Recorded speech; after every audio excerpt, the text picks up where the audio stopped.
Celebrating genetic beauty should be exclusionary, the same way that celebrating genetic athleticism is exclusionary. So outrage activists argue that celebrating genetic beauty is exclusionary and regressive. All right, this is a great point. Let's dig into this one right here.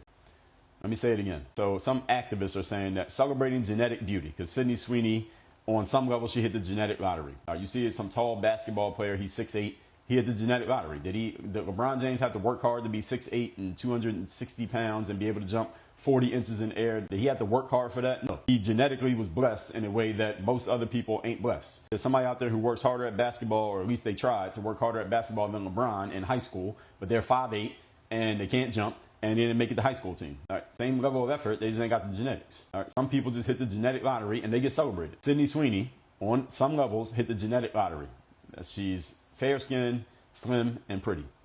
And what activists are saying is that this is exclusionary. They say that this is exclusionary to celebrate genetic beauty. I say, absolutely.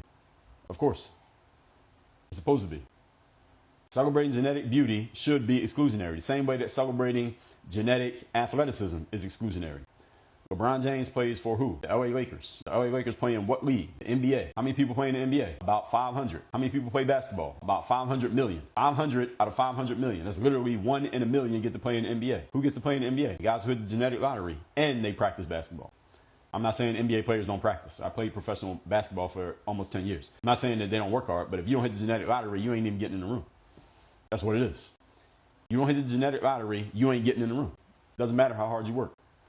Sydney hit the genetic lottery. Now, what does this have to do with Sydney Sweeney? Because it's a little bit different than sports. Because in sports, you have to actually do something. And when it comes to being pretty, you just got to stand there and take pictures. A little bit different game.